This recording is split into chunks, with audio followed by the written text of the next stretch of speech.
Selamat pagi, kiranya berkat Tuhan melimpah dalam hidup kita. Kita juga selalu sukacita, hati yang gembira adalah obat yang manjur.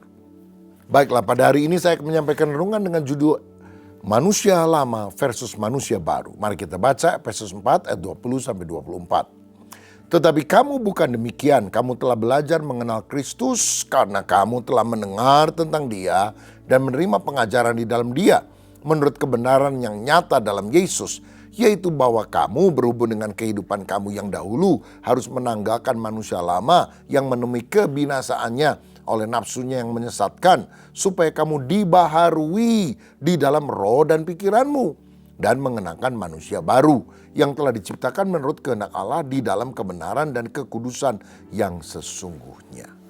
Saudara-saudara, sebagai orang-orang yang percaya kepada Kristus, kita harus sadar hidup kita sekarang ini adalah hidup yang penuh dengan pengharapan. Karena Tuhan menjanjikan kemenangan dalam dunia ini dan sorga dalam kehidupan kita kelak. Kontras sekali dengan ciri-ciri orang yang tidak mengenal Allah yang digambarkan oleh Paulus dalam ayat-ayat sebelumnya. Saudara, orang yang tidak kenal Allah itu pikirnya sia-sia. Semua yang buruk, yang tidak berkenan kepada Tuhan, untuk kemewahan manusia, itu kadang-kadang ada dalam pikiran kita. Bagaimana kita bisa membalas kejahatan dengan yang lebih jahat. Perasaan kita tumpul, kita nggak peduli sama Tuhan, nggak peduli sama perkara rohani. Perkara rohani tidak menggerakkan hati kita. Kita sangat senang dengan perbuatan duniawi.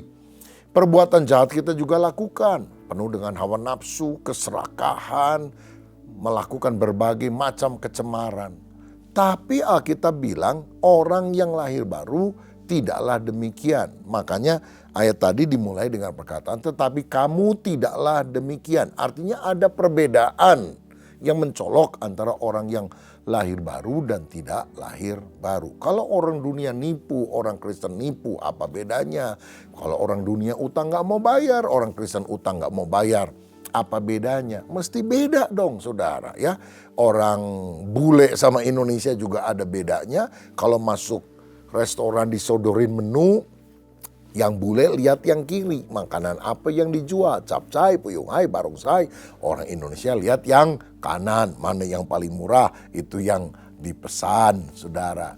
Orang bule kalau naik taksi, yang dia lihat pemandangan di luar. Orang Indo kalau naik taksi yang dilihat apa? Argometer. Lo kau tahu pengalaman pribadi rupanya. Nah begitu juga hidup kita kan mesti beda. Before and after. Dulu sebelum percaya Yesus hidupnya begini negatif. Tapi setelah percaya Yesus hidupnya berubah jadi positif. Kalau sami mawon sama aja, ya apa bedanya kita dengan orang yang tidak mengenal Tuhan? Nah, Alkitab berkata, kamu tidak demikian karena kamu telah belajar mengenal Kristus. Kamu telah mendengar tentang Dia, kamu telah menerima pengajaran di dalam Dia. Makanya perjumpaan dengan Kristus itu merubah hidup kita menjadi baru. Kita mendengar Injil, kita terima Yesus dalam hidup kita mulai bertumbuh dalam pengajaran. Kan orang yang mendengar firman itu bagaikan berdiri di depan cermin melihat, aduh iya ini salah ya, saya tidak baik ya. Ada orang setelah terima pengajaran firman berkata, aduh mam selama ini kita salah loh didik anak kita. Aduh kenapa nggak dari dulu ya kita tahu. Ayo kita merubah cara pendidikan kita agar anak-anak kita juga makin mengasihi kita, makin rukun, makin harmonis, nggak ribut terus seperti sekarang. Dan akhirnya mereka juga mencintai dan melayani Tuhan. Tuh saudara, kalau kita belajar mengenal Kristus dan firman-Nya, kita berubah. Makanya ayat 22 berkata, tinggalkanlah manusia lama yang menemui kebinasaan oleh nafsu yang menyesatkan. Tetapi kenakanlah manusia baru. Apa sih manusia lama? Manusia lama artinya sifat manusia sebelum lahir baru, sebelum bertobat, sebelum percaya Yesus. Yang hidup di dalam dosa, kenajisan. Kelihatannya sih depannya baik, tapi pikirannya, hatinya kotor, cemar. Bahkan jauh daripada keinginan Tuhan. Sebab apa yang kita pikir baik pun belum tentu berkenan kepada Tuhan. Lalu kita dibaharui dalam roh dan pikiranmu. Saudara tahu, ketika kita percaya Yesus, roh kita dilahir barukan oleh kuasa Roh Kudus. Ada benih ilahi yang Tuhan berikan kepada kita untuk kita melawan sifat duniawi yang kita miliki sejak manusia jatuh dalam dosa dan kita ini mengalami dosa warisan dari Adam dan Hawa. Dan kemudian setelah Roh Kudus memperbarui roh kita, pikiran kita juga harus dibaharui. Dengan apa? Dengan firman, saudara sekalian. Nah, ini adalah satu proses pada waktu kita baca firman. Oh iya ya, kita harus menerapkannya. Jangan kamu kalah terhadap kejahatan, tapi kalahkanlah kejahatan dengan kebaikan. Misalnya firman berkata demikian. Pikiran kita nangkep, oh iya ya, saya dimaki orang, saya maki lebih keras. Dia fitnah saya marah-marahin dia. Pokoknya aku gak mau kalah lah. Tapi sekarang aku ngerti, oh aku harus balas yang jahat dengan yang baik. Jadi kalau ada orang jelek-jelekin saudara, datangin rumahnya, ketok pintunya. Kamu ya suka jelek-jelekin saya?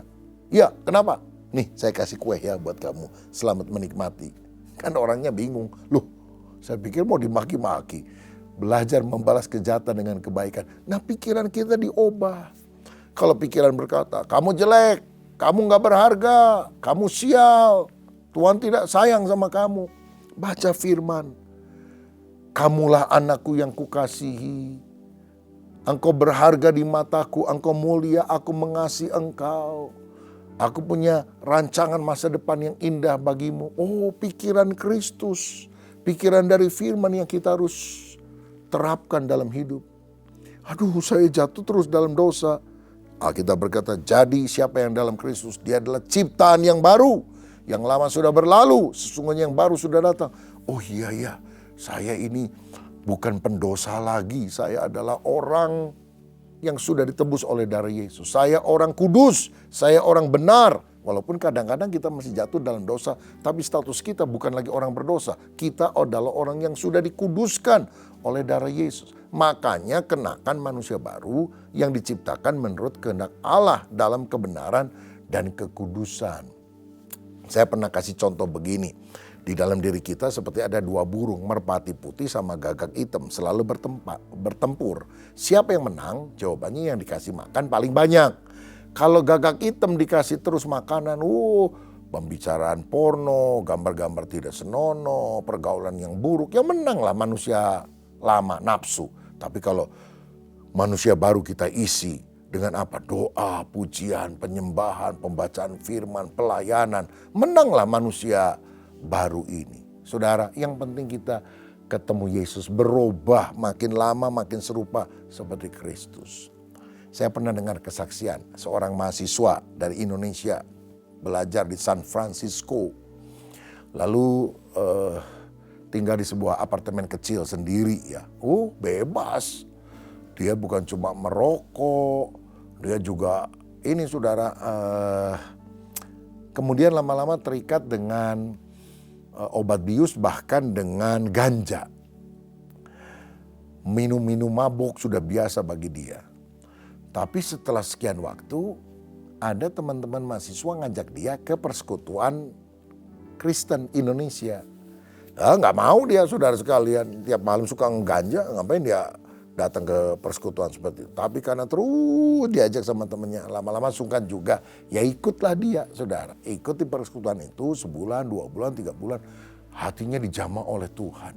Dia sadar bahwa dia membutuhkan Yesus. Dia akhirnya berkata, Tuhan ampuni segala dosa saya mau jadi orang Kristen, saya mau terima Yesus. Bagus kan? Nah tapi kebiasaan itu kalau malam-malam itu ngegele itu saudara, ngeganja itu nggak hilang.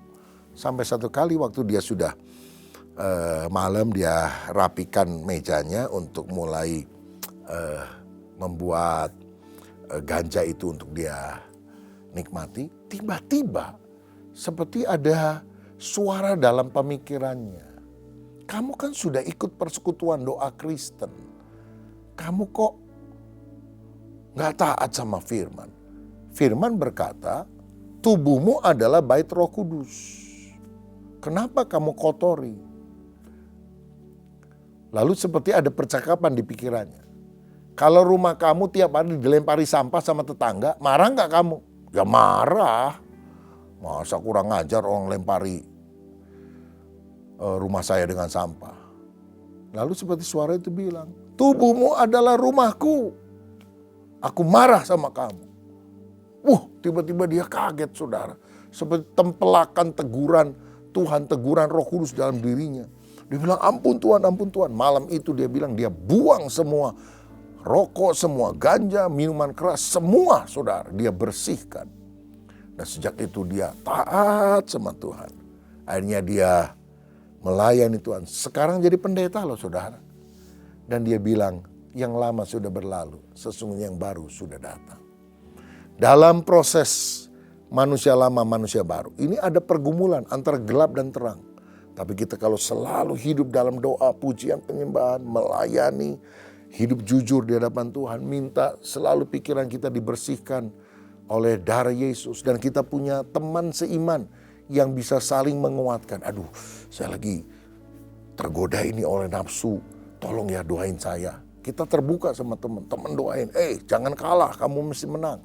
Akhirnya manusia lama dikalahkan oleh manusia baru. Siapa di antara saudara yang dengan jujur berkata, saya masih dalam pergumulan antara manusia lama, manusia baru. Itu akan terjadi seumur hidup kita. Tapi kalau kita memberi makan lebih banyak kepada sifat manusia roh, manusia baru, lama-lama godaan itu makin berkurang, melemah. Ada godaannya, tapi makin melemah. Dan kita bisa mengalahkan keinginan hawa nafsu. Siapa di antara kita yang mau berkata, Tuhan, Roh Kudus kuatkan saya, supaya saya meninggalkan sifat-sifat buruk saya, ikatan-ikatan lama, dan saya hidup berkenan kepada Tuhan. Mari kita berdoa. Bapa, terima kasih karena di dalam Kristus kami sudah menjadi manusia baru. Kami bukan pendosa lagi, kami orang kudus, kami orang suci. Walaupun kadang-kadang kami masih bisa jatuh ke dalam dosa. Tapi kami mau hidup lebih benar, lebih berkenan. Jagai kami, biar kami taat kepada pimpinan penyertaan Tuhan. Sehingga kami sungguh-sungguh menjadi orang yang berkenan kepadamu. Anak-anakmu yang punya beban, pergumulan, masalah apapun, Tuhan berikan pertolongan. Tapi biarlah kami sadar, yang paling utama, manusia rohania kami makin dewasa dan makin serupa seperti Kristus. Berkat atas kami, dalam nama Allah Bapa, Putra, dan Roh Kudus, dalam nama Tuhan Yesus Kristus. Haleluya. Amin. Tuhan Yesus memberkati.